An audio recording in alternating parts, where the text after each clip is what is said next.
Okay, I'm Suzanne Dennitz from Georgia State University, and we are in Atlanta, Georgia on January 22nd, 2013 for a Religious Lives interview. And may I get your full name, please? And if you could spell it, that would be great. Betty Woodman, BettyWoodman. Okay. We're going to be using the term spirituality here, and actually religion too, a little bit interchangeably. We're going to start with your childhood. So what is your earliest memory concerning religion in your childhood? And if you could recall a specific moment or event, that would be great. I remember being in a very small, little, white church in Hunt, Massachusetts, which was a very small town, and don't remember what denomination it was. But we went there, and people were reciting the Lord's Prayer. And I didn't know it, and I thought this was so interesting that everybody was saying the same thing together. So I went home and asked my parents about it, and I learned it, and went the next time and could say it as well. So I was quite excited about that. I must have been, I don't know, somewhere around kindergarten or first grade, something like that. Yeah. Who did you go to church with? That was my parents and my brother. Okay. Mm-hmm. And did you start, so you hadn't gone to church before that point? I don't remember. Okay. That was just, I remember that. So, okay. Yeah. And was religion practiced in your household other than going to church? Not so much, no. Do you know what the religion of origin, if any, of your parents was? Yes, I do. My mother was raised Catholic, okay, and my father Protestant. Mm-hmm. And at the time that they met and married, that was not okay in the Catholic Church, and so she had to leave, actually. And she has, her entire side of the family is sort of Irish Murphys, and so that was kind of, I think, a big thing for her to have to leave the church. Wow. Did she ever talk to you about that? A little bit. Mm-hmm. Not extensively. I think my sense was that it was a bit of a loss for her, mm-hmm. because she was part of that whole community, and so it kind of felt like being pushed out. Yeah. But she made that choice. Oh, wow. Yeah. And your father? Was raised Protestant. Okay. And I think probably, I'm not sure if it was Congregationalist, but, it was, I don't remember the denomination, I guess, that he was raised. Okay. So, yeah. Did your family have a Bible? I'm quite sure we had a Bible, mm-hmm. and I remember later getting my own Bible and being quite excited about that. But it wasn't something that we had on the table or used or anything like that. It was probably on the shelf somewhere. Yeah. Did you celebrate any religious holidays? Well, Christmas and Easter. Okay. That's right. Yeah, but you didn't celebrate. Was that more of a secular type celebration? Yeah, although we'd go to church on those times. We'd go and we'd sing the hymns, and,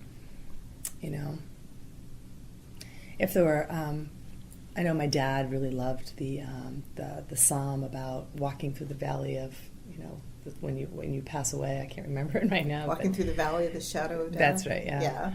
And so if somebody would pass away, he'd usually pull that out, and he'd be either saying it or thinking about it or talking about it or something. But yeah. Mm-hmm. Mm-hmm. Now, was there any kind of other kind of spiritual experiences that you remember having as a child? Did you think about God? Did you think about your purpose in life? And you're talking about before adolescence Before and childhood. adolescence. Mm-hmm.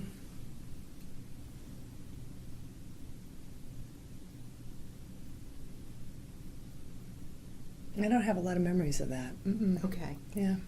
And did you know people of other religions when you were a child?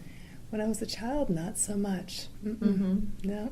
So everybody very small town New England, and yeah. Everybody was pretty much Christian. Yeah. Were there any religious figures that were important to you, or anybody that was important to you religiously? This could have been, an uncle or a priest or a nun, or even like an imaginary figure from a book, anything like that that was important to you.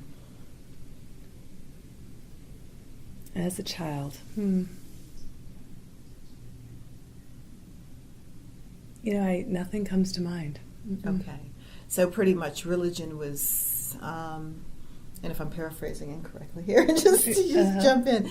But religion was just kind of something you went and did on Sunday, and you were happy to know the Lord's Prayer. Mm-hmm. And then you left and you didn't really think about it until the next Sunday? Pretty much. Mm-hmm. Okay. Yeah. Until around adolescence, that changed for me. Yeah. Mm-hmm. And was there any kind of a confirmation or Sunday school classes, anything like that? Yeah, I went to Sunday school classes and no confirmation. Yeah. And I'm not sure where this line was, where all of a sudden I became fascinated and just totally devoted to religion. But it was somewhere probably, I'd say, around adolescence. Okay. And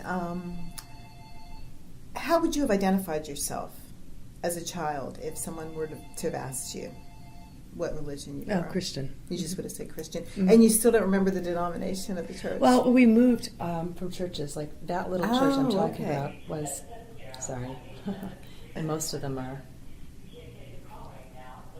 yeah, so.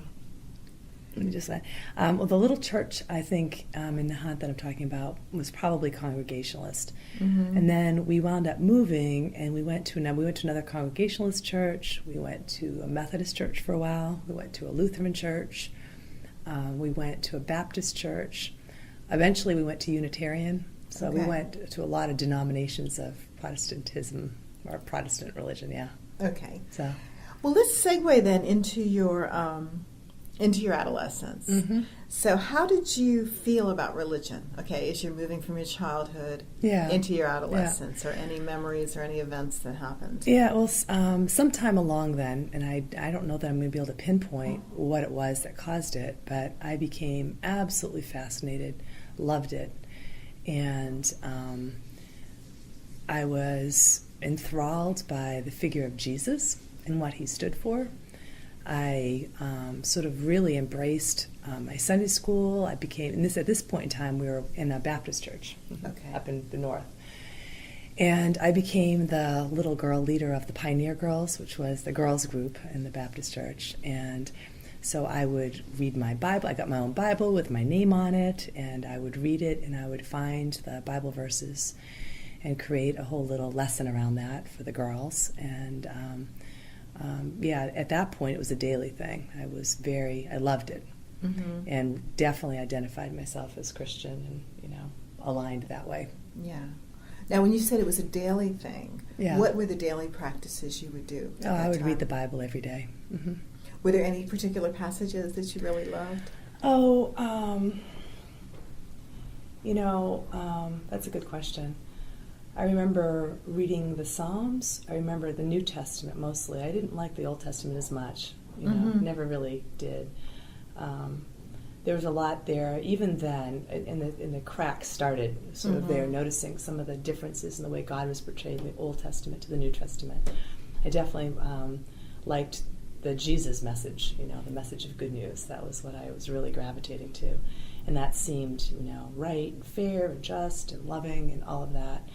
So I didn't spend a lot of time, although I did. I went to Bible camp, of course, and we'd have the girls' side of the lake versus the boys' side of the lake. We'd have little debates, and so you'd have to read the book of the Bible and, go and know all the information, often based on the Old Testament, interestingly. But that was about as much as I did. I didn't do it, for my own sake. But, I don't know. Of course, God is love from way back when. I love that, and I loved, a lot of the stories of the New Testament. Yeah. Yeah. Did you pray? I did. Mm-hmm. And was it the Lord's Prayer? No. It was, ranging from before you eat to before you go to sleep, and thinking about people in your life and sending them, best wishes, prayers, that kind of thing, yeah. Mm-hmm.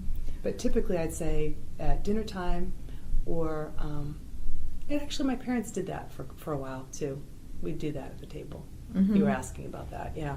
And then also, just by myself before I went to bed. Yeah. Mm-hmm. And what did you have any questions at that time? Because you were talking about how you didn't really care too much for the Old Testament. Mm-hmm. Was that something that you thought about? Like, did God just change? Or, was this something that... Yeah. Well, no, all of that started the unraveling for me. Mm-hmm. And I guess it just leads in, I can't even tell you exactly when, but adolescence through high school, somewhere in there, and probably, I don't know exactly, late in 8th grade, 9th grade, somewhere probably in that time frame, or 7th grade, maybe even 7th, 8th, and 9th. I remember asking the questions when you're reading about Adam and Eve, and then, Cain and Abel go into the city, and you ask things like, well, where did the city come from? Just kind of a question, pretty normal. And people didn't like that when I would ask these questions.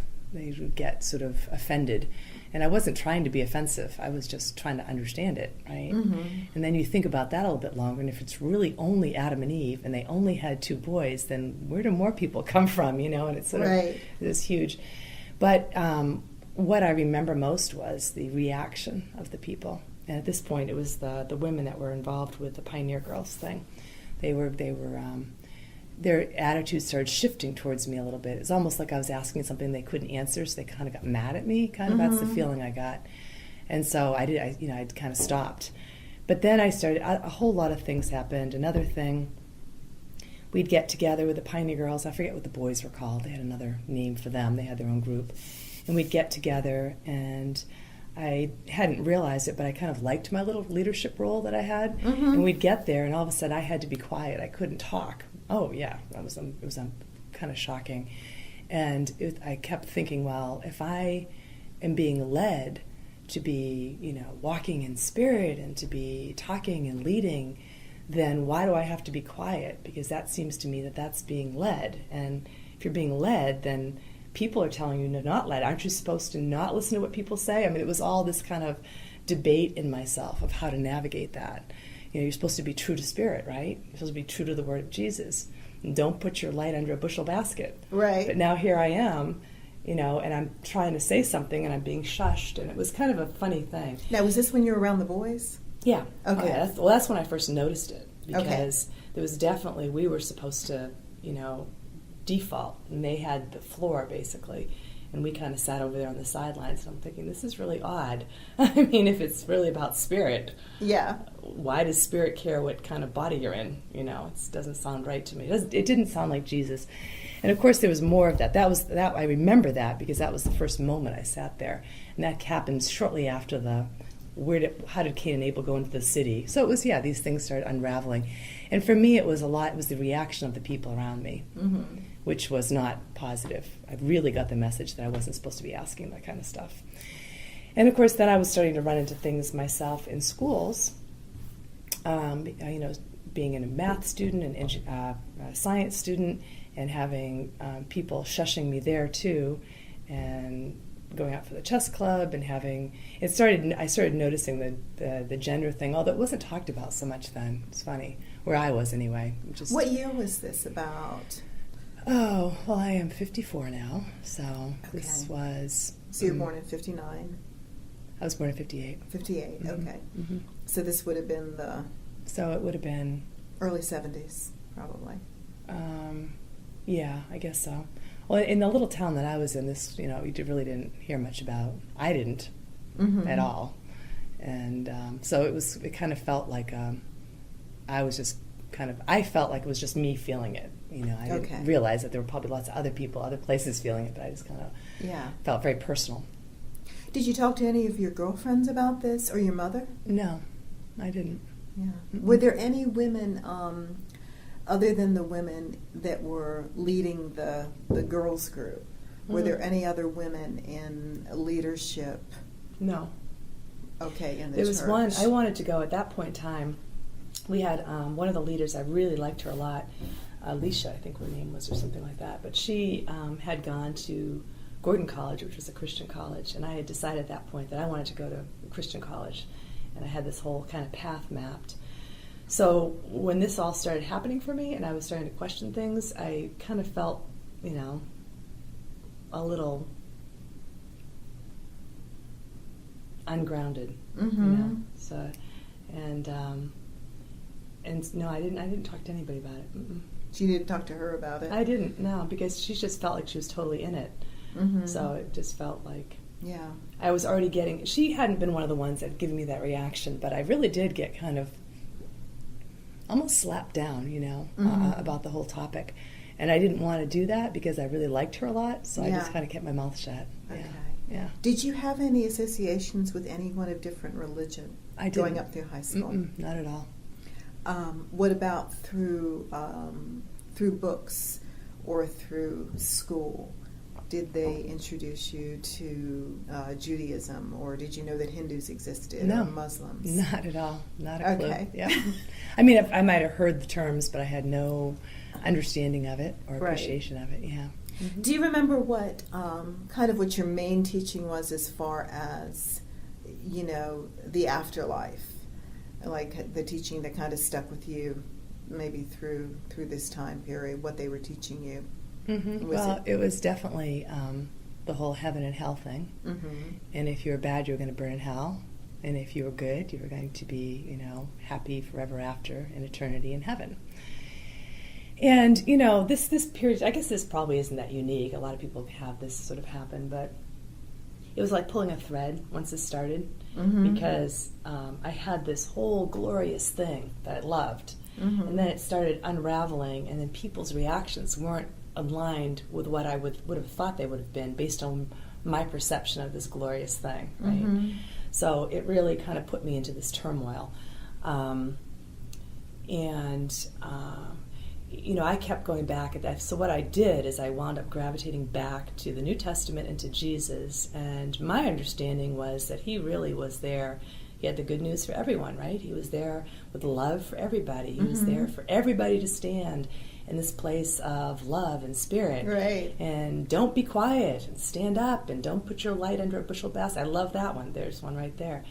And then as I started feeling this gender thing, I would read the things like Galatians, 3:18 or 3, whatever it is, you are not, there's no male or female or, master and slave or whatever it was, all those different categories, you're all one in Christ Jesus. And that struck me as a really powerful one as well. And it seemed that it was not in line with what I was learning or what the people were reflecting. So I went with the verses. I went with the Jesus verses. And it ultimately led me to leave. I went to my parents and said, I don't want to go anymore. And they didn't make me, so I stopped. And when was that? That was probably around 9th grade or so. Okay. Yeah. And I felt disillusioned. That's what I felt. Mm. Yeah. And did they keep going to church? I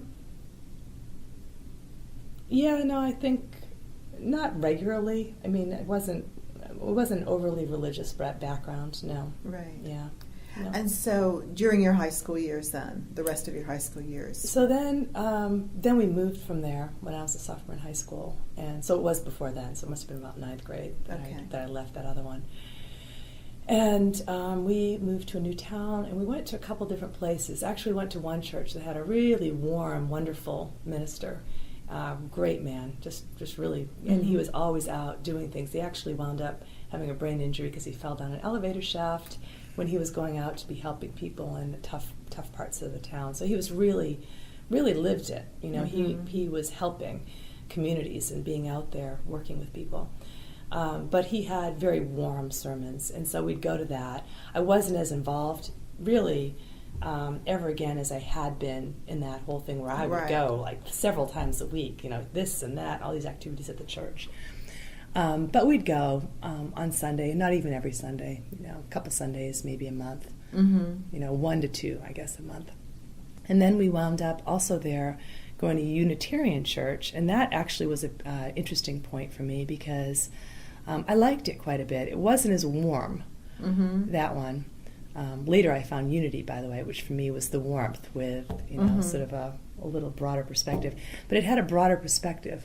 And so it was taking all these teachings I'd had, it was helping me step back and see them as principles, as kinds of ways of being and ways of choosing that I liked. So, yeah. Was the Unitarian, was that a Christian-based? It's like, here we go. I was in high school, and it was when you go with your parents, sometimes you don't always investigate it as thoroughly. We just go there. I would say it was aligned with Christianity, yeah. Mm-hmm. But, I mean, I don't think Unitarian necessarily is, but I think it can be. Yeah. But there was mention of Christianity, certainly, in the Bible, but it wasn't overly biblical, you know. Okay. It was kind of, but it would get to these same things, and it was, you know, certainly the golden rule and, right. you know, these principles of how to live your life in a Yeah. really good way. But it was kind of that was a moment for me when I suddenly started realizing there's a way to view this without having to be sort of in this group in this way, you know. And did they ever relate other teachings of other religions when you were in the Unitarian Church? Well, you know, they may have, and I'm just not remembering. Okay. I mean, I became much more aware later in Yeah. life, you know, but Yeah. at that point I don't know that they might have said it and it may not just have registered because it wasn't my frame of reference or something. Yeah. So did you, as a family, because it sounds like you went to a lot of different congregations and churches. I mean, did you talk about this? Or did you talk about it in the car on the way home? Or did you ever, you know, ask your parents, you know, well, what do you believe in? And, you know, we're going to a lot of churches and kind of what's going on here with you guys. Was there any discussion? Yeah, you know, it's interesting. You just asked me before about a figure. I'm just remembering now. My grandmother, my father's mother, was also very religious. But my grandfather wasn't so much. And she was religious in kind of a different way, although she got, and I remember sort of being puzzled sometimes of, you know, about her choices, but she definitely was a Bible reader. And then she also seemed to distance, but of course your grandmother, when you're younger, you don't always, and we didn't live right near them, so I didn't really have a good thing, but I remember her, towards the end of her life, sort of wishing that she was going to be around to see what happened, and she often couched that in religious terms, you know. Yeah, it was kind of interesting. Like she wanted, like what was going to happen with the world? That's right, yeah. She kind of had that tenor to her. But she was also one, when people would come around and knock on the door, like, you know, the Jehovah's Witnesses or whatever, she'd bring them in, because she liked to talk about it. Yeah. And she'd sit down and she'd on the couch and they'd talk for a couple hours about religion. Nice. Yeah, so she was really interested in it. So, yeah, no, with my parents, my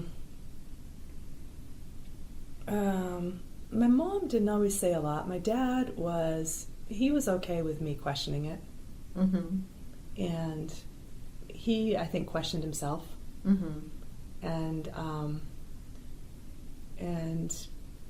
was that your question? I'm trying to remember now. Yeah, just if you ever discussed with them kind of what was going on with just going to different congregations and. Yeah, no, he I think probably, I think my dad would say that he liked the Unitarian view, but he grew up with like the hymns and the kind of the congregationalist stuff, so he always kind of. He's interesting in that way. He's kind of a mix of a whole lot of things. And I don't think, in some ways, he sort of held off really being spiritual in a way that I wouldn't. Like, I totally believe in so much beyond what's right here. But he's a science man also, so he kind of goes back to the science. What did he do for a living? He was an engineer. Okay. And then he was a physics teacher. Yeah. So you know, he loved Carl Sagan, too. So he was interesting. Yeah. Did your mom carry any remnants of her Catholicism? Did she have a rosary? Did she? No rosaries, no statues of the Virgin Mary, anything like that? No. Wow. So once she no, I think she just thought that she had to leave it all, and so she did. Okay. Well, how would you have identified yourself? Like, let's say when you graduated high school, if someone were to ask you what religion you were.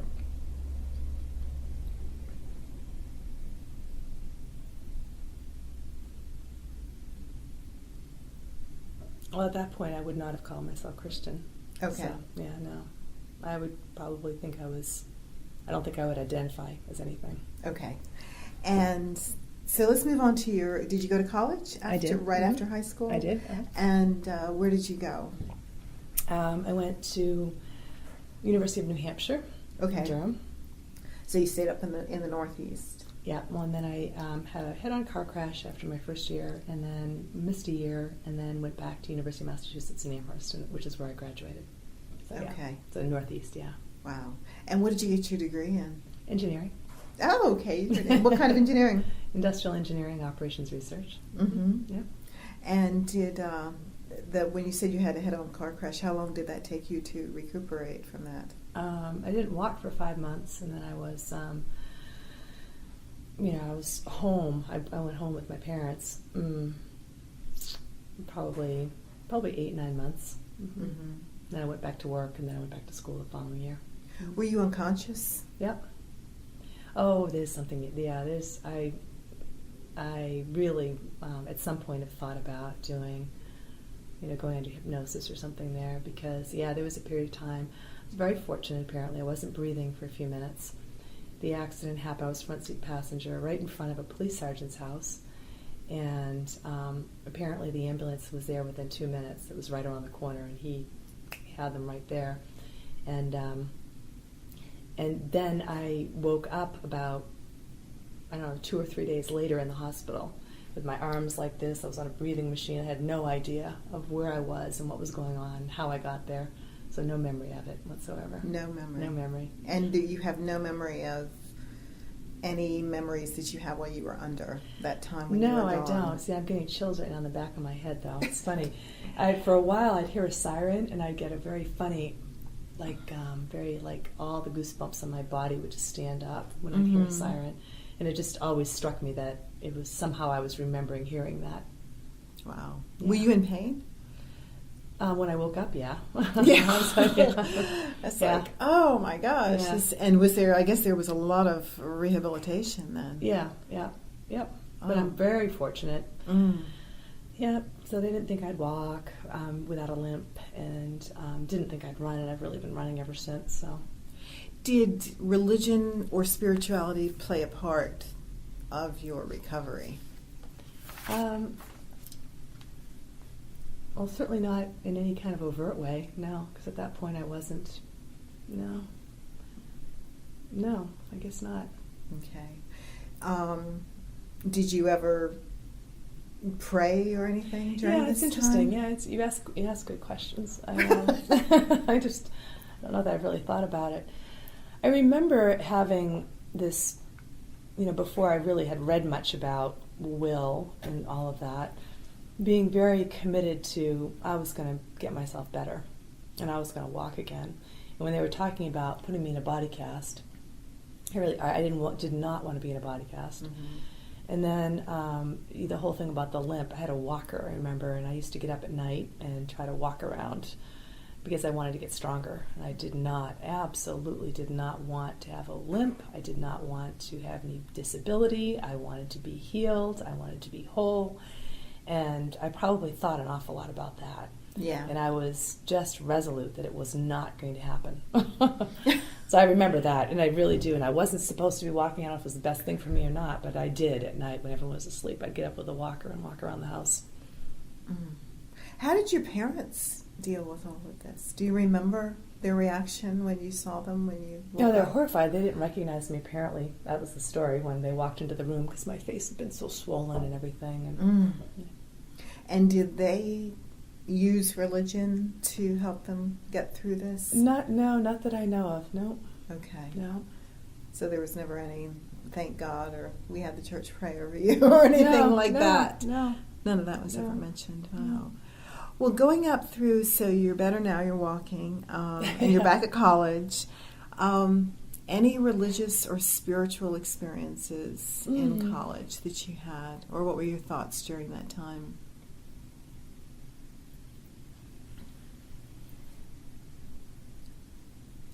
Well, I remember going back and sort of having a little different feeling about things. I was very grateful I recognized that it could easily have gone another way, that I could have died right then. I recognized that I could have been disabled.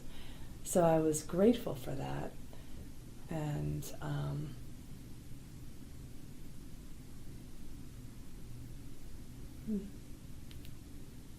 there definitely was a difference there. I also kind of went from, I'd always been sort of a do everything the way you need to do it, and get the A and not the A minus and all of that kind of thing.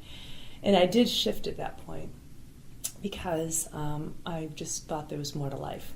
So I kind of took some risks, not all of which worked out well. But, you learn. Right. And just kind of did things a little differently. Mm-hmm. And so, yeah. So it was, I don't know. Were you exposed to any people of any other different religions now that you were in college? Yes. I keep waiting for this to happen. Yeah, no, I know. It's interesting that you're asking me this because I'm not sure. I feel so differently now. I've got to map back when all this started happening because I don't think I've ever thought about it. Thank you for asking those questions. Yeah, or thought about it in that way. But yes, certainly I became aware. And they had different centers on campus with different kinds of religious expression. At the time, I was very much in the whole sciences thing still. Actually, I was a math major, but I was definitely in this whole kind of, more the Carl Sagan than the... Yeah, right. And, but, loved wondering about the universe, and here we are off in this little planet and all that kind of thing, which is, kind of this whole thinking about where we are and where we're at. I do actually remember some late nights looking up at the sky and thinking about, like all people do, right? What are we doing here, and what is this all about, and what does this mean, and what does my life mean, and, I didn't die, and I'm not disabled, and what does that mean, and, does that mean I have something to do, or is that just a big coincidence, or, what, all right, those kinds right. of thoughts, so, yeah. Yeah. And yes, I became aware. Yes, just definitely more. And different religions. Actually, yes, probably a number of them. I don't remember Hindu at all, but I remember actually Buddhist. I bumped into somebody who was a meditator, and I thought this was new for me. Right. And of course, there were definitely people who are still sort of very much in the Christian, because you have these things on campus, and then there was Jewish, of course, and which didn't seem tremendously different. I remember having a lot of conversations actually in the dorms with people. And my roommate, interesting, yeah, so there you go. My roommate was Jewish. Okay. And she had a Christian boyfriend. Mm-hmm. And this kind of reminded me of my parents a little bit, even though it was all Christian, it was Catholic and Protestant, because her parents finally kind of tried to talk her out of her relationship. Right. And she was really having a lot of angst about that because she loved this man, she thought. Mm-hmm. And it went on for a couple of years, and finally they did break up. So don't know whatever happened. I haven't kept in touch with her. But I remember thinking, that just doesn't seem right. I mean, for a religion to be breaking up people who love each other. Yeah. And of course, I probably was defensively protecting my mother in that place too, right. because she had to leave her religion. Mm-hmm. She had to choose her husband versus her religion. So mm-hmm. yeah.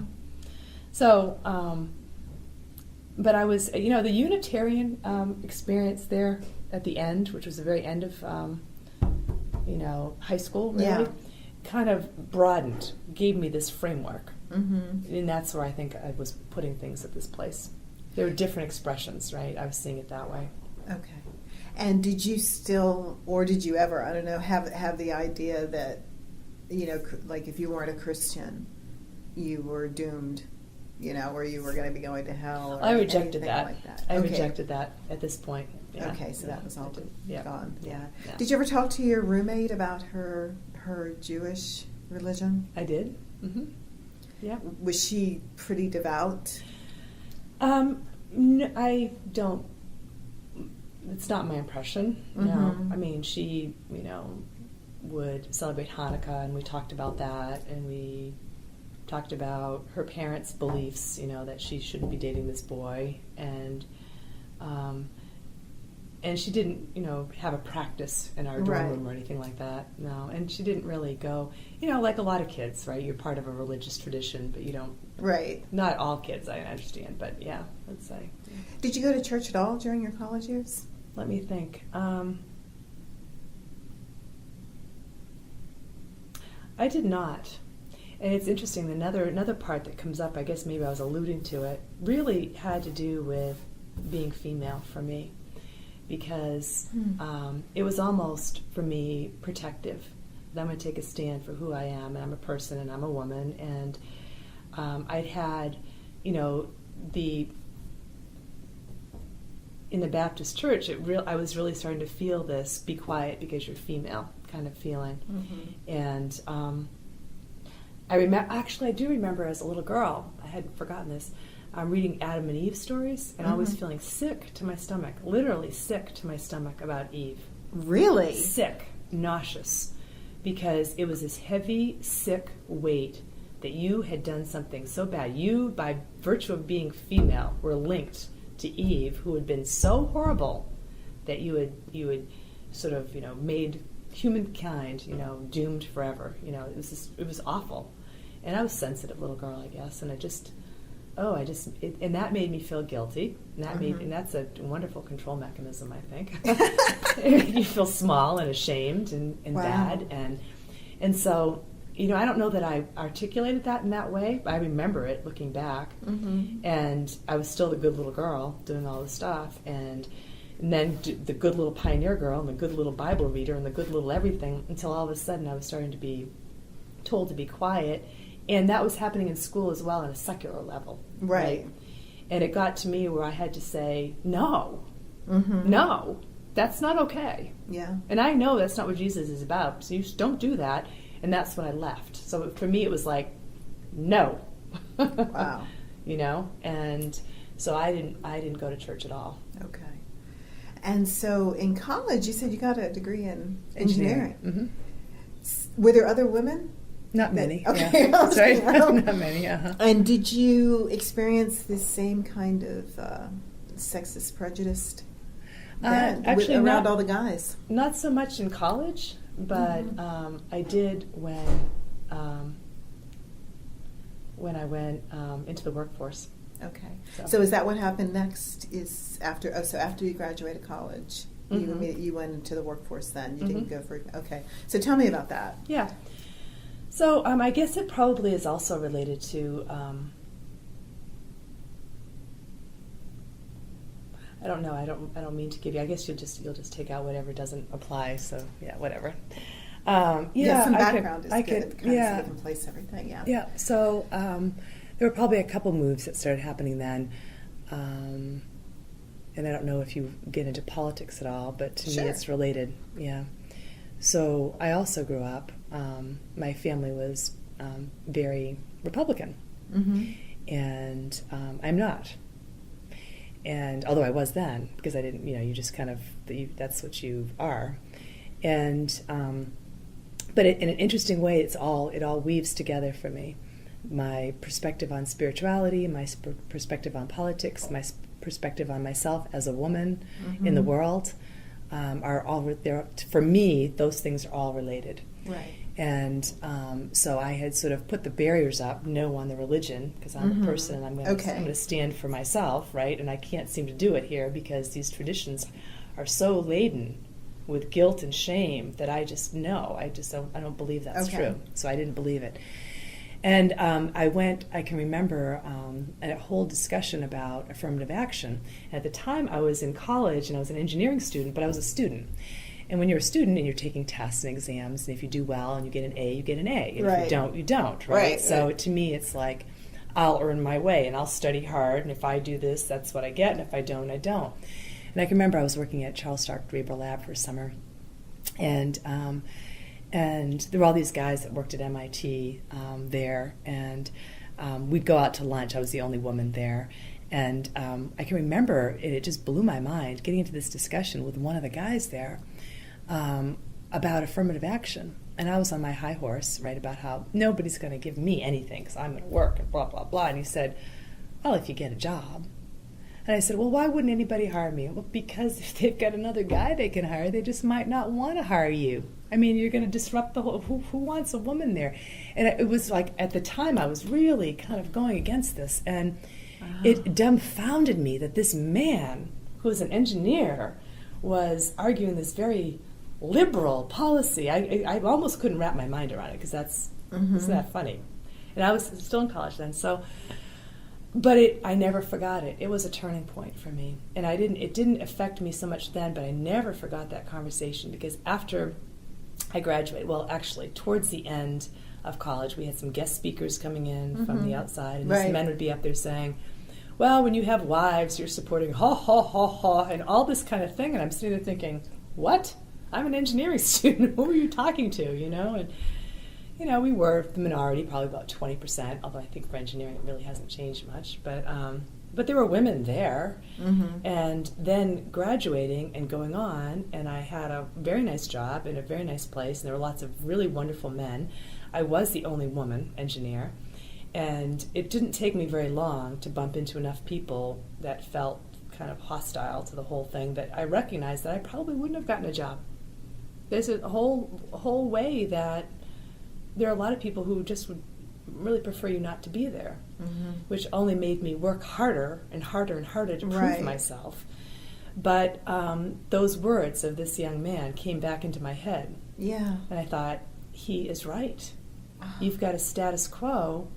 And just because you're doing a great job doesn't mean that people are going to welcome you in. You're going to have an opportunity to really do it. Right. Unless maybe they have to. And I had to face the fact that I may very well have gotten my job because of affirmative action, which to me was horrific at the time.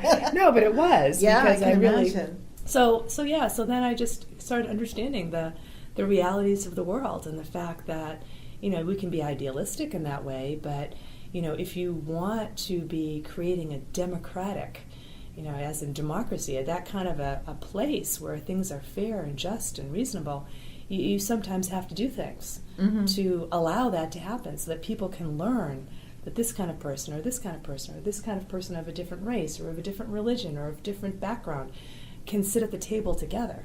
And if they haven't been, people don't always know that. Okay. And that's the only way to really do it.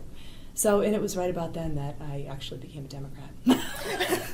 That's what that means for me. I think for me what that means is being more real about what's involved to really strengthen the foundations for democratic participation, whether it be in a country or in a workplace or in a community.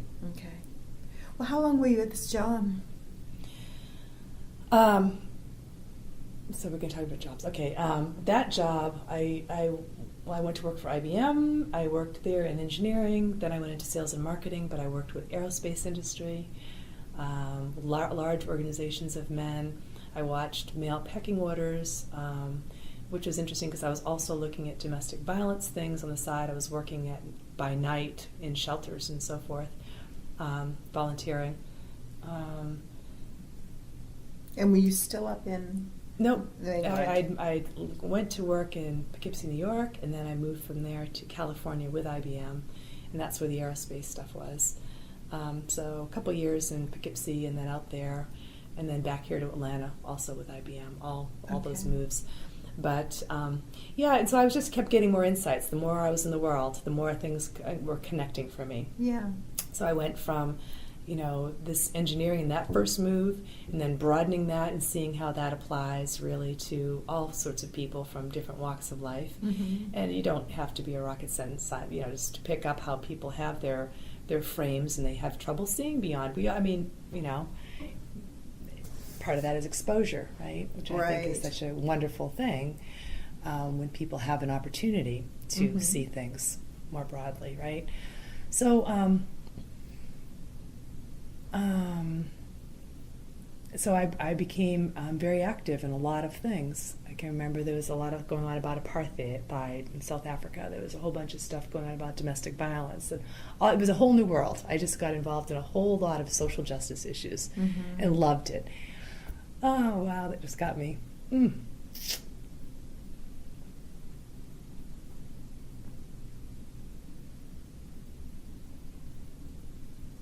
Sorry, wow. Don't be sorry.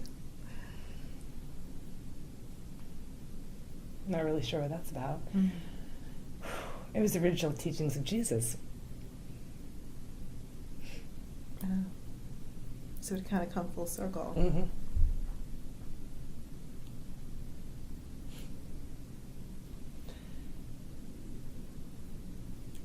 It's totally what it was about for me.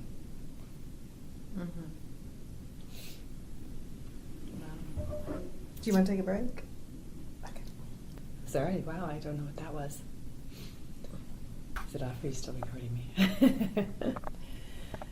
Yeah, I guess I could, yeah, so that's really what it was. Is that for me at that moment, it was a whole new world. And it was opening up that there were so many things that needed to be attended to. There were so many social justice issues. There's so many places of need. There's so many ways that we were all connected that suffering here could be related to suffering there. And to me, that was all about the message of Jesus. Mm-hmm. And, was that, I'm sorry. Yeah, no, it's just, yeah, and I guess for some strange reason, I only seem to be seeing that right now, which is why I think I've got the emotion going, but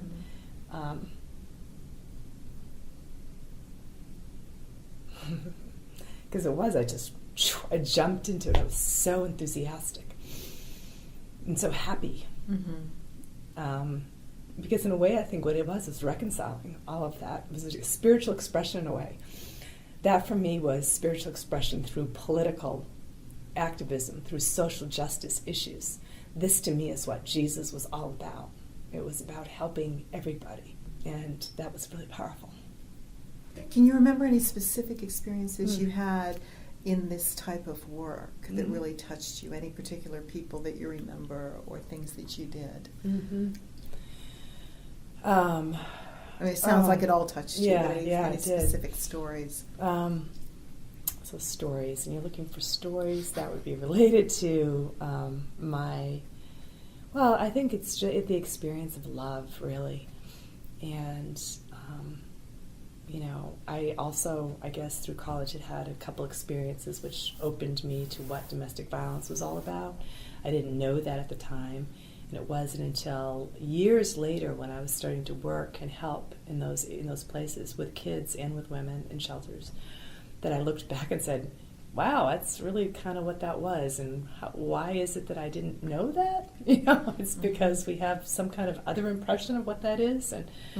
And I became aware of how incredibly pervasive that was. And I wound up working in the shelter and just working with people who had really difficult circumstances, working with people who wound up dying, unfortunately, working with children who had been really traumatized, and then actually being in a branch office, very professional environment, where they loved social service work. So the people who were on boards, they would announce this at a branch meeting. And all of a sudden finding that all these women in the office were starting to find their way over to my desk. And I didn't get it at first, but they'd stand and they'd talk, and then they'd say, oh, it sounds so interesting what you're doing, and what's all that about? And after a while I got it. They were all interested for themselves. And I would start going out to lunch with people or go out for coffee for people, and people would open up about their marriages or about their relationships. And do you think, and all of a sudden it was everyone. It was, we're all in this kind of thing. We're bonded by our common experiences, by our love. Sorry.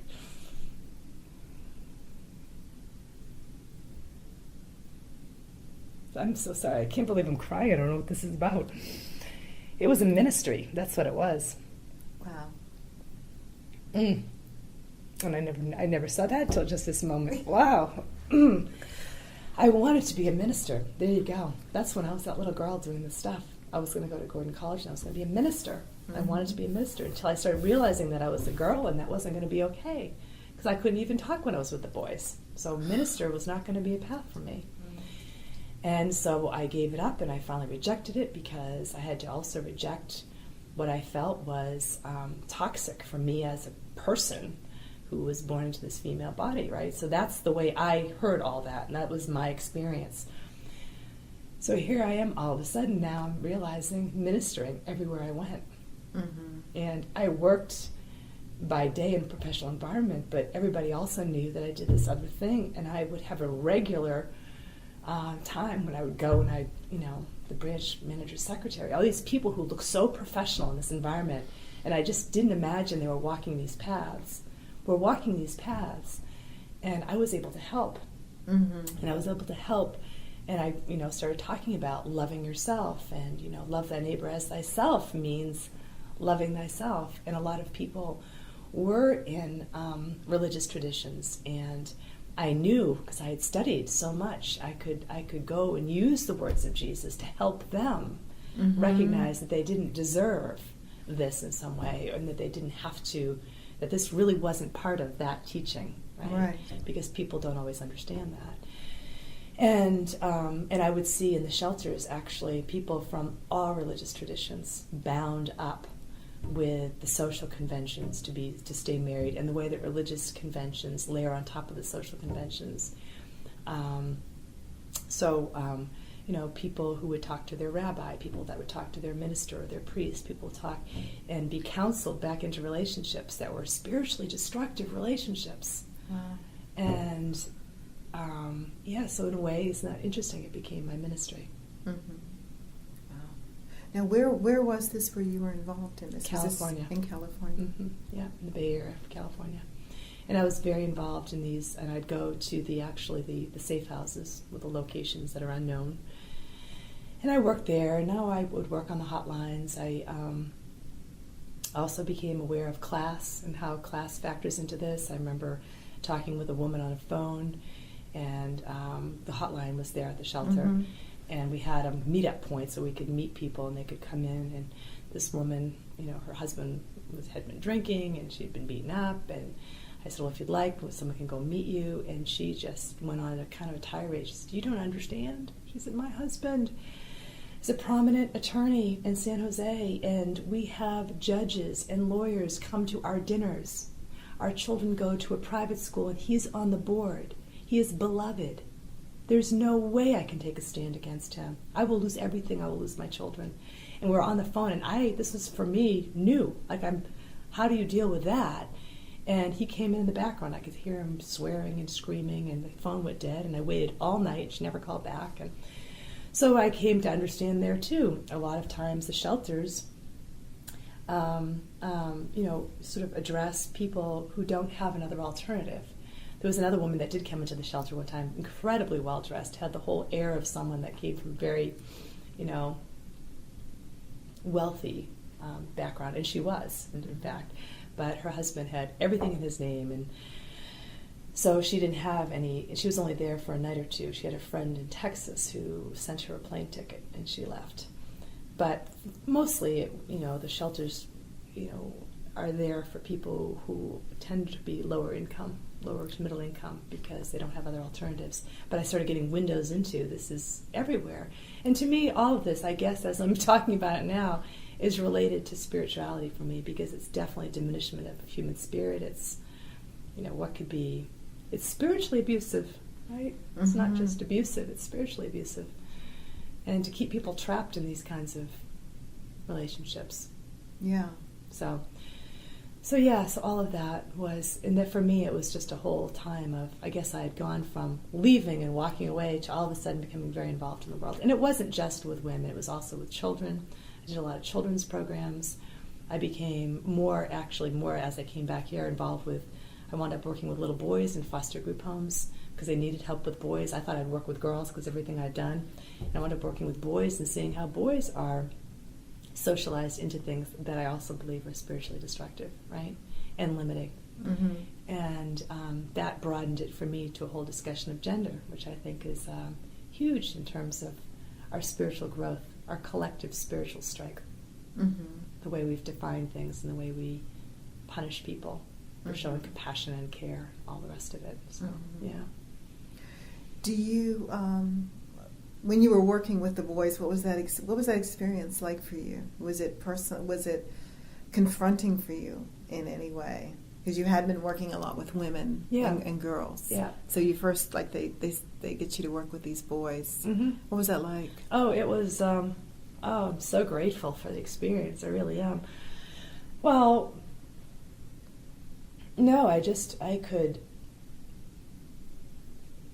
humanized the whole dynamic that I think we're trapped in. And I don't see it as an essentially male or essentially female phenomena. I think it's a control dynamic. We're socialized differently into it, but we're all trapped by it, I think. I had little boys coming up with cigarette burns on their arms, all over their arms, little teeny boys who'd sit on my lap, and they would become so attached to you. I didn't realize it, but once a week being with these kids was, more contact than, more of a stable relationship than almost anything else that was going on with them at the time. And so, there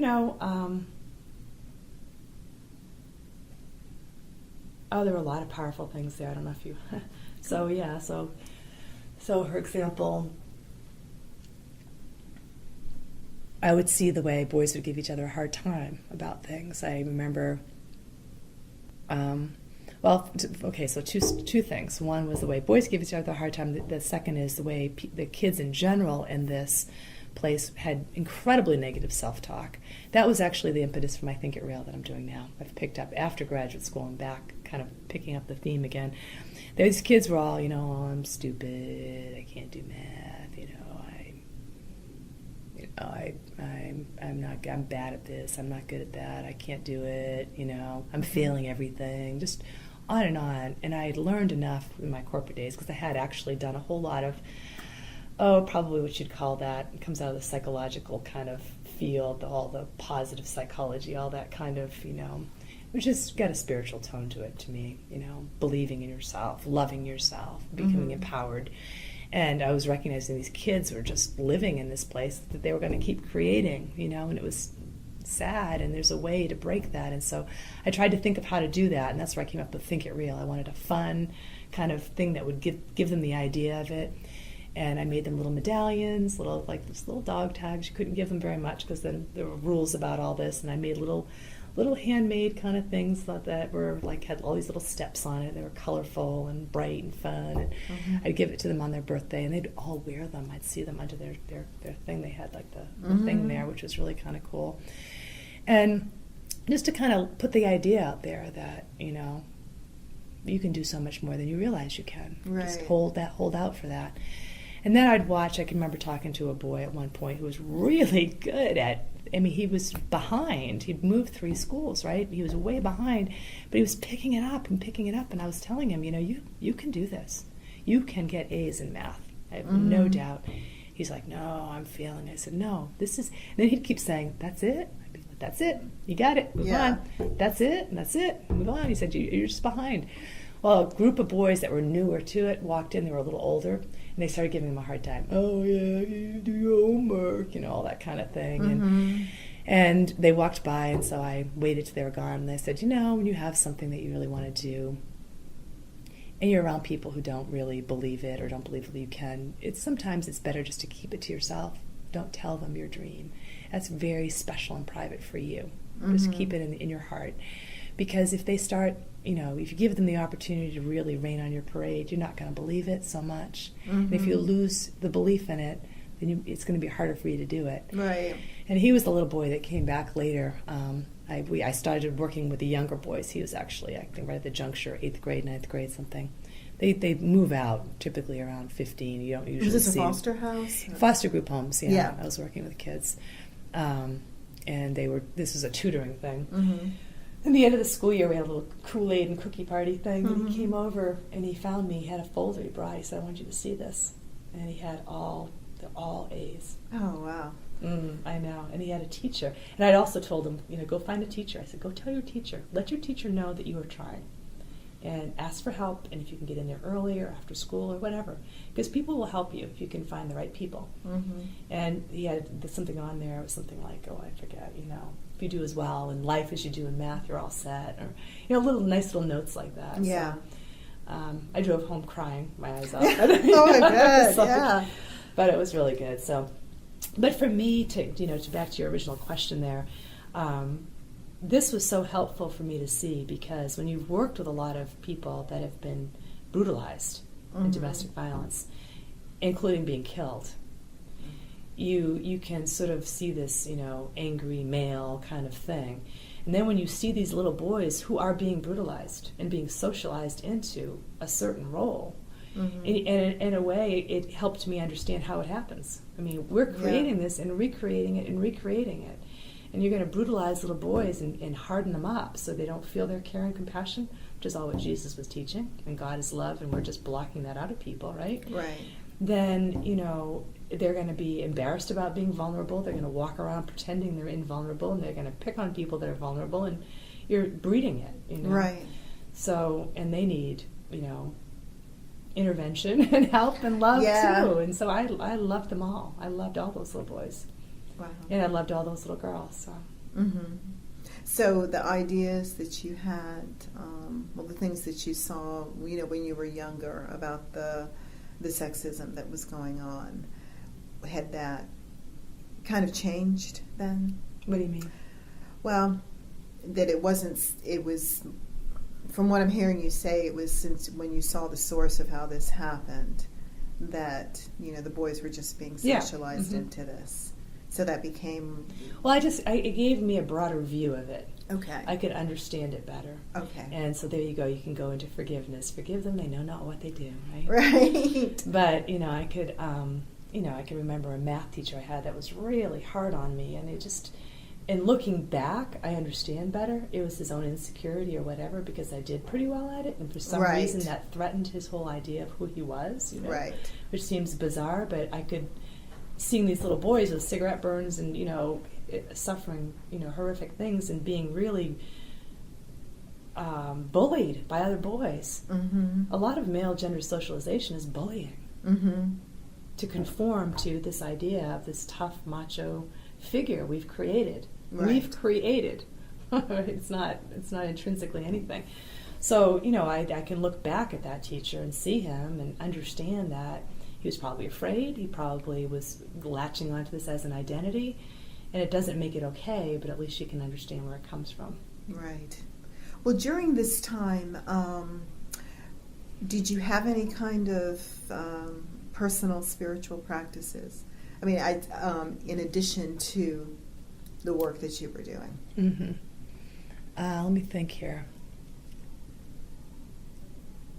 Well, I was living in the Bay Area in California. So which was just a really wonderful, I loved the energy. It was, at least where I was, and I was working in a branch office for IBM that was very open, had lots of different people from lots of different walks of life. There were a lot more people. I'm trying to think if I was meditating then, doing meditation, and it was just a very open environment. I don't remember now a specific spiritual practice, except that I feel like I was moving into this love. See, it's just touching me again.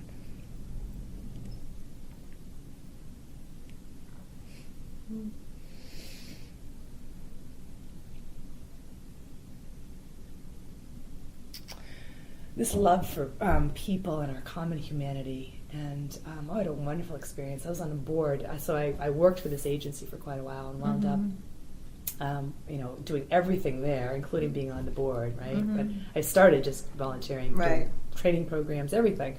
But the board was the most wonderful board. Not deliberately, I don't think, but this was a melting pot area, and it doesn't always work beautifully, and I know it wasn't perfect there like it isn't anywhere, but it was a wonderful moment for me in my life, because there were people from all walks of life, from seriously, public life, private life, corporate, just everything was there. Public servants, volunteers, every race, and they all had this common heart. They just were all very loving people, gay, straight, just, I'm trying to think, it was just an amazing, how did this happen? Hindu, Buddhist, Christian, white, black, Hispanic, Asian, male, female, gay, straight. Really, it was just this interesting moment. And for me, it was just the perfect timing, too, because I had just come into this whole... And I really felt this huge love for humanity. Mm-hmm. And...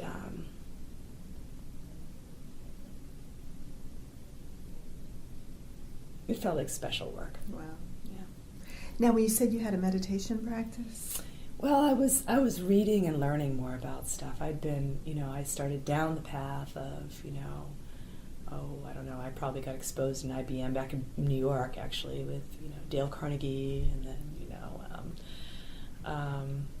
The Magic of Believing, the old whatever book that was, and then those led to, I'm trying to remember what the books were, but more about, maybe it probably came in for me through visualization kinds of things, and hanging on to kind of try to hold my own in the corporate world, and then I started getting bigger into meditation, to me that brought it back to prayer, which I see is very common to all of this, and it's based in love, based in holding love in your heart, love for yourself as well, and so that was I guess my huge turning point. I loved that whole period of time. And when was this? That was early, mid, late 80s. Yeah, probably from about 84 to about 90, that kind of time frame. Yeah. And did you have any kind of spiritual teachers during that time? Yeah, no, it's interesting. I really didn't. It really wasn't. I felt, as I look at it now, and as you're asking me that, it really felt like an incredibly spiritual time in my life. But I definitely wasn't in a tradition. I was reading things at this point, but it was more the new stuff, I'd say, versus a particular tradition. I was reading, and it's interesting. I cannot remember what I was reading, but I know I was reading a lot of things. I saw Marianne Williamson speak at one point. Who else did I see? And I wasn't really doing it through a path. I just would hear about these people speaking, and there were other people I can't remember now. How can that be? It wasn't that long ago. I guess it was. But I was active, and I liked my job. I liked what I was doing. I loved being in the environment in the Bay Area. Loved it. I loved the diversity of it. I loved, and it was new. Yeah. And I loved the work that I was doing with kids and with women at that point. I loved the board. That was the most wonderful experience, because these people were just such warm-hearted, wonderful, strong, powerful people, all in their own ways, It was so to me that all felt very spiritual, and it just felt energized, vital. Now you've had, you were up in New England, and then you went to California, the Bay Area, and then you came here. Yeah. Geographically, did the places feel different to you? Definitely very different. Very different. Yep. And coming here was there's just different issues, and every place has got its flavor, I guess, and it's got its thing. But when I came here, I felt more heaviness in some of these areas, and that was, again, maybe just where I was, and I had been doing all this work. That board experience was so wonderful. It was such a mixed environment where I was, and every time I'd go to a party, it was just this wonderful, and maybe it was just the point in time and the circles I happened to be traveling in. I don't know, but I didn't set out to make that happen, but it was just absolutely lovely. And I think I just learned a lot by being around a lot of people who are very different and wonderful. And I came here, and I immediately kind of, again with IBM, decided to kind of involve myself, and I came right onto a board of another domestic violence agency. I guess I won't mention it at the moment. Okay. But and it was a totally different experience. Came right into a lot of polarization, a lot of stuff going on. I wound up being chair of the Public Relations Committee. I guess maybe well, there was all sorts of discussions of racism. There was stuff going on with the staff. There were things going on about the board. I got this feeling of much more. The board wasn't. Yeah, so it was a different, I think, in terms of the regional differences, from where I had been in the Bay Area, in that particular spot and time or whatever, and then coming here to Atlanta, I think probably the histories, the deeply embedded histories of places make a difference. Okay. I think that that this carries on, and that there are ways of being, maybe, that are maybe more engraved, that they may be in a newer place. And that's, I'm just speculating there, because certainly the experience I had there was people from all walks of life really working together well, not perfectly, but it was a really wonderful moment. And here I started noticing much more tension, and more barriers, more walls, more anger. Okay. Two-way anger. And with justification in a lot of cases, you know, things that were being said about, you know, where resources were being spent, which communities, you know, resources were being spent in, and then finding out that there really were differences. There really were. I mean, it wasn't always fair. And so there was a lot of work to do, both to commit to change that and also to have people believe that you were committed to changing that. So coming in from outside into that, it had a very different feel to it. And what about as far as the kind of spiritual, like you said out there, you saw Marianne Williamson, you saw some other people. Did you find those same kind of opportunities here? Yeah.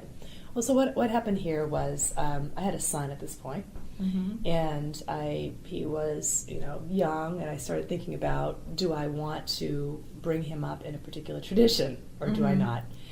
And so, you know, what I wanted was a loving tradition. I think loving and doing for other people and recognizing our common humanity, and those to me are very spiritual things, and I wanted for him to have a base for that.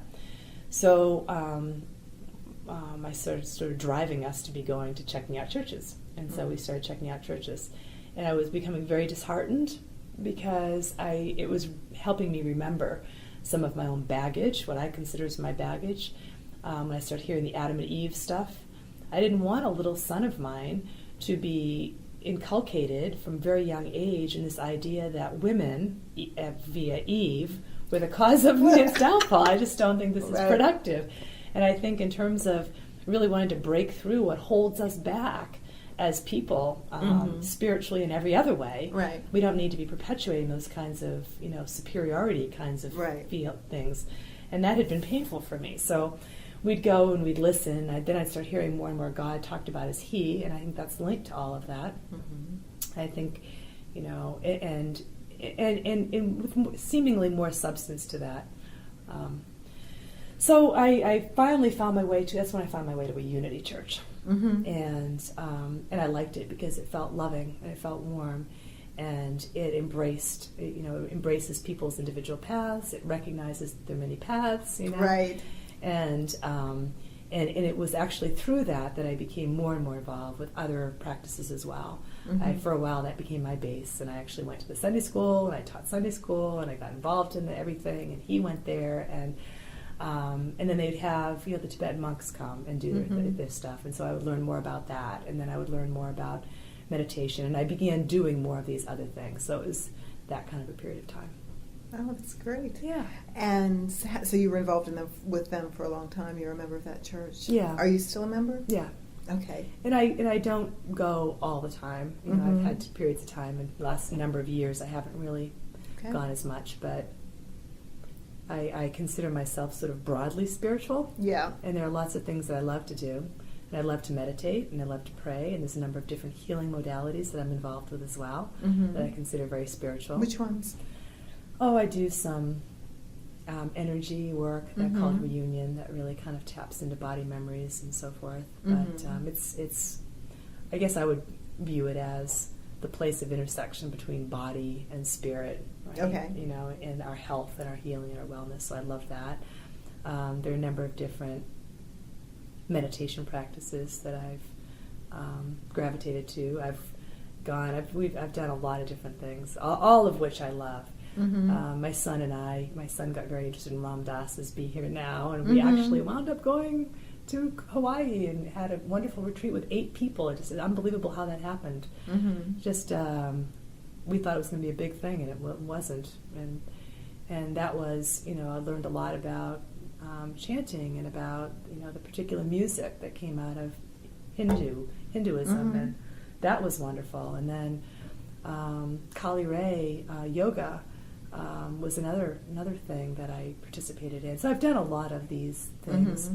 I see them as different paths, but I don't see them, to me, they don't seem mutually exclusive in any way. Right. Yeah. I love them all. I find so much to learn from all of them. Yeah. Have you had any kind of particularly powerful or meaningful or intense spiritual experiences that we haven't yet touched upon?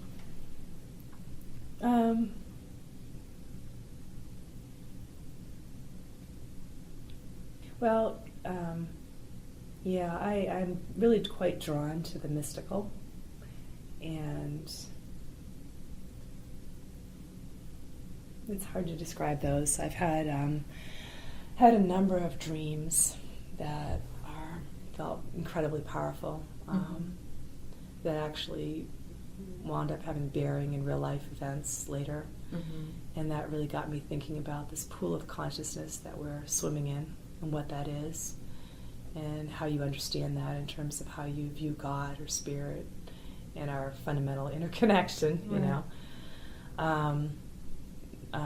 Lots of actually things there. I remember two moments in time. Actually, it aren't that dramatic, but they just were moments.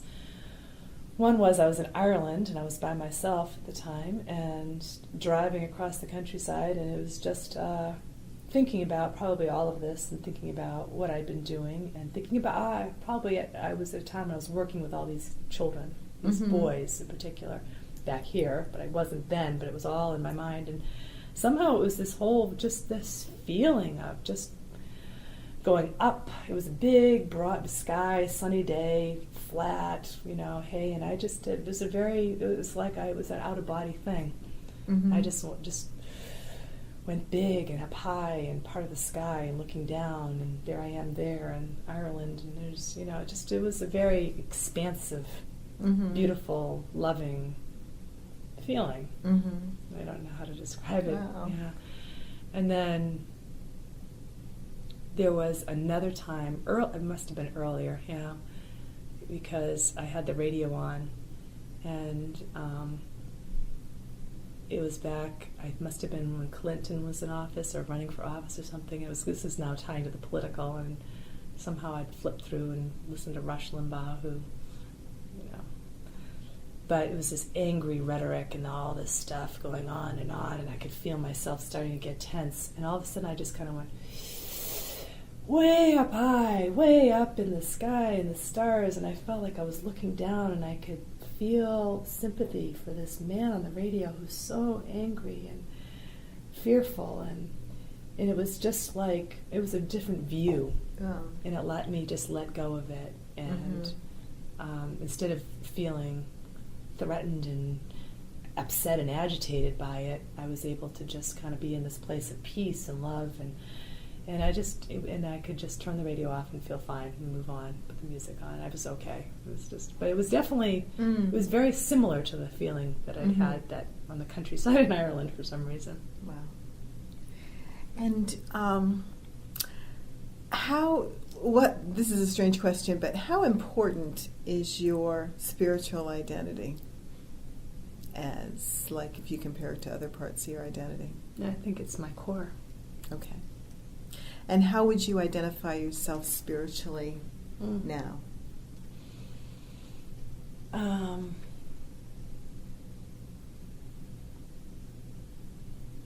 guess it just goes back to what I hung on to. Wow, I'm tearing again. Strange.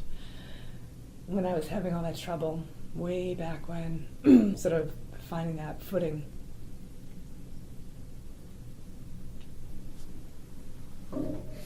It's love. It's just love. That's what it is. Well, let's segue a little bit into your time at Georgia State. So how did you decide to go back? You studied religious studies, and that was your first post baccalaureate experience? It was. Okay. Yep. Well, I had already been working with these kids, and at this point, I had also left my corporate job. I worked up. I became vice president of a couple little technology companies, and still, enjoyed what I did. But my husband at the time was also doing corporate things, and he got a job that was going to cause him to travel quite a bit. I guess I don't need to say all this, but anyway, I had been traveling, but as long as somebody was here with my son, I was okay. But he was, it was just a juncture point, and I decided I didn't want to have a live-in person and just, be on the road all the time, and my husband on the road, so I just didn't want to do that. So I chose to stop and leave, and actually this is partly when I moved more into some of these activities as well. I got involved with my son's school. It was a few years that I did all this.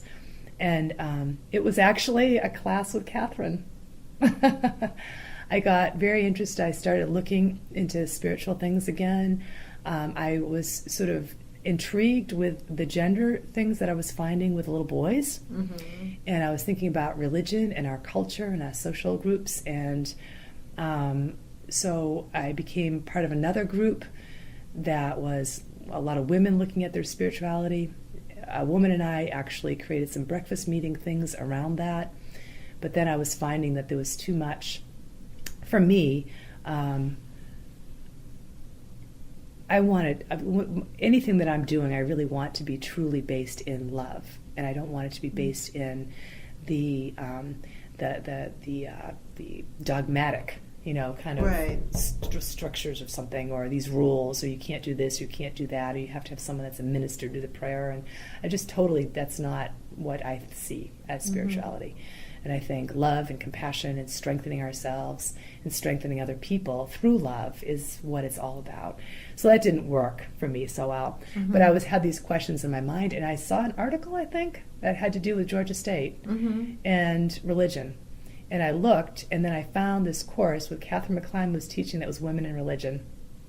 And I came and just took it as a course without any intention of going back to graduate school. Wow. And I loved it. Loved it. Loved the course. Did some interviews with people, and went back and wanted to take another course. And I talked to at the time there was no religious studies department. It was philosophy. Right. Philosophy and religious studies, yeah. So I went back and asked if I could take another course. I took another course. That's all I could take. And so then, the chair of the department said, well, why don't you just apply for the master's program? If you get accepted, you can take as many courses as you like.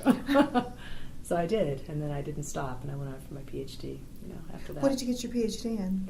Well, philosophy was my field then. Okay. It was philosophy, but I took the religious studies track at Georgia State, and Catherine was my advisor. Okay.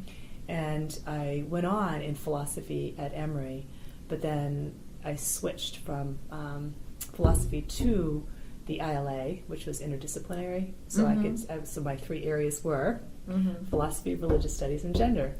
Okay. There's a theme, huh? And what did you do your dissertation in? It was on our collective mindset, the sustainability mindset.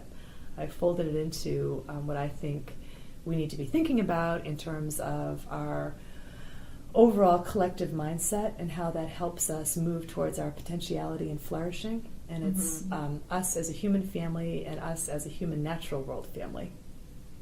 Wow. Very fascinating. Yeah. Well, we're going to talk a little bit about, this is just about your time at Georgia State University. Okay. I think you're going to have some good insights here. So what is your strongest memory of religion or spirituality associated with Georgia State? Yeah, it was my first class with Catherine. Okay. Definitely. It was my first exposure to it. And a lot of things happened that semester. Loved the whole thing. Totally loved it. And I had not been a humanities person at all before. I had gone through as a math and science engineer. And at the time I did, there were very few requirements for any other courses, and it just hadn't been on my radar for whatever reason. So, writing, reading, thinking, interpreting, all of this was new, and I completely loved it. I had no idea that I loved it so much. I loved thinking about it. I loved the meanings that come through text, that are underneath the obvious meanings. It just was, I felt like I was thirsty or hungry for it, And And I loved looking at women in religion. And I loved looking at all the different... She did a wonderful job with that course. I don't know if you've taken that course or if she's changed it since, but she, it's a course of women in religion, but it's a course of all religions, too, with women in all these religions. So it's sort of serves both as sort of a comprehensive view of a number of different religious traditions. I think she probably hit most all of them. Wow. And then the various positioning of women within each of them. Wow. So that was fabulous. Oh, wonderful. And when you were there at Georgia State, how would you have seen yourself in comparison with other people at Georgia State in terms of your personal own spiritual views? What similarities and what differences from the other people that you were around?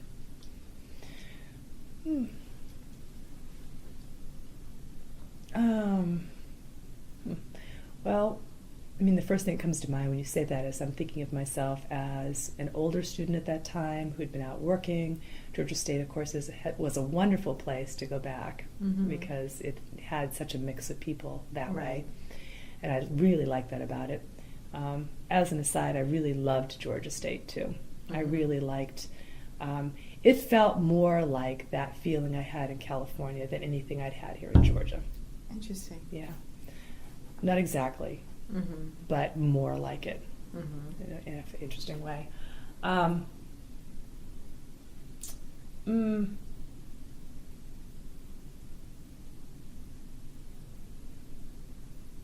don't know how. I guess I don't know. Okay. I don't know how I would compare.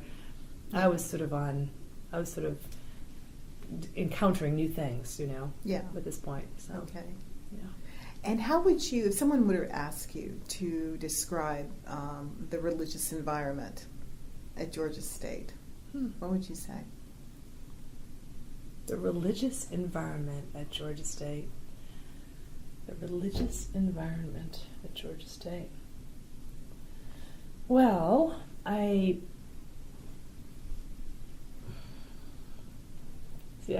part of that comes to my interpretation of what religion means too, right? My meaning there. So I think I see it as a very diverse place, and it welcomes people of many different backgrounds. So I don't see it as monolithic at all. Okay. I didn't.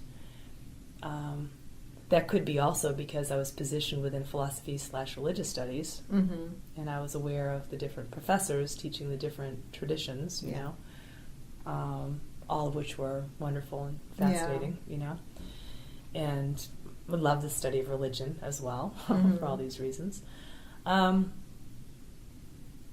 But then the next step is, for me, I view the whole spiritual path as a path of love, a path of service, a path of recognizing our common humanity, recognizing our common pain and sorrow and joy and all of that. And, I ran into so many people who are committed to these kinds of things. A lot of social activism, a lot of commitment to the common good, which to me feel like very spiritual places to stand. Okay. And you ran into them at Georgia State? I did. Yeah, I ran into a lot of them. Wow. And has your time at Georgia State, has it influenced your spiritual life in any way? Like what you learned there or just being there? Yes, it did. It really did. You know what it did for me? It's funny. I hadn't thought about this. And it maybe even starting back with the first course that I took with Catherine. Others as well picked up the theme. But it helped me see it more broadly. Even my own background in Christianity. And, Catherine did a great thing in that class. She was talking about the good girls and the bad girls. And that's sort of the way often, it's not her term, I don't think. I think it's a term used within religious traditions. And one of my papers that I actually wrote, that I actually presented at a number of conferences, was the dissatisfied good girls and the potential for shifting religion, from within by people who may go along but who may have some discomfort with some of the way it's positioned. Because I think there's a huge block of people that applies to. So, I learned even in that class not only about Christianity and Judaism and Hinduism and Buddhism, but also some about paganism, more about what happened to women being burned as witches way back within the Christian religion, what some of the foundations of that were. And it helped me, again, strengthen my, understanding and appreciation for Jesus as opposed to the way many religions, Christian religions, actually practice. So just like working with the boys, helped me sort of broaden my whole perspective on all of that and see everybody as affected in a less than positive way. Right. It helped me understand Christianity better and become more open. I'd sort of walled it off, because I didn't want to be affected. I didn't want to be diminished. And now I was able to see it more generously. Okay. Yeah. That's great. Yeah, and also authors like Walter Wink, Engaging the Powers, these kinds of things. Really wonderful Christian theologians who had those things to say. And, of course, seeing the similarity by studying comparative religion, right? Right. Wonderful. Yeah. And are there, when you were talking about earlier, after your accident and in college and just looking up at the stars and just asking, why am I here? Why didn't I die? Why am I not? Am I supposed to be doing something? Do you ever still have those questions? No? In terms of what I'm doing? Yeah. Do those questions come up like they did then? Well, I feel that what I'm doing right now is a path that's really mine to do. Yeah. And that is move that appreciation out more visibly. Okay. Because I think we continue to hamper ourselves in every way by not seeing a lot of what binds us, The little boys, the little girls, a lot of the bullying. So what I'm working on now, really the Think It Real that I'm doing is developing, I've started the Think It Real Institute, the development of our highest potential and flourishing, and that extends into the natural world as well, seeing it all as interconnected, interdependent, and but looking at the ways that we have a bully that we set up in our own minds that is shames us, makes us feel guilty, and that comes from some of the experiences we've had, either through bullying in schools or through relationships, intimate relationships, or through workplace bullying. And of course that kind of can go all the way back to guilt and shame kind of feeling about being responsible for something you can't do anything to change, So it's kind of all related, and I right now I think that we're sort of at an interesting point with all the bullying that is happening with kids in schools and a lot of the meanness that's happening. That's there's a lot of ways that spiritual understanding, whatever you might call it, can help to heal some of that. Right. And I think we need healing as a culture. Right. Okay. Well, I think you've answered everything very well here.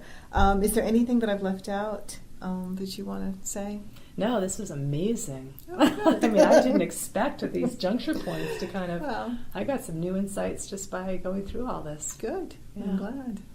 Wonderful. In particular, that view of, social work, social kind of being involved in all of that as a real ministry. It makes sense, but I just don't know that I fully felt that before. Yeah. So thank you for that. Thank you. Wonderful. Well, I just have to get a little bit of demographic information. Some of this is going to be a repeat, but just quick questions. What is your current occupation? I guess you'd say it's business owner. I'm starting up a business, so. Okay, and that's the Think It Real Institute. Think It Real Institute. Okay. And when and where were you born? I was born in Boston, Massachusetts. Date, time, all that? Yeah. May 23rd, 1958. May 23rd. Yep. That's my son's birthday. Oh. And how do you describe your ethnicity? Well, I guess the category I fit into is Caucasian, but I also part Native American. Okay. And what is your educational background? In terms of last year, well, I have an undergraduate degree in engineering, Mm-hmm. master's in philosophy/religious studies, and a PhD in ethics and leadership, interdisciplinary studies. Okay. And your marital partnership status? In partnership with this wonderful man you just met Okay. for about 5 years, so yeah. And how many children do you have? I have one son. Okay. And what is your current GSU affiliation? Well, I'm an alum, yeah. That's good. And what is your current spiritual or religious affiliation? I'm a practitioner of God is Love philosophy. All right, wonderful. Well, thank you very much. This was great. This was really good.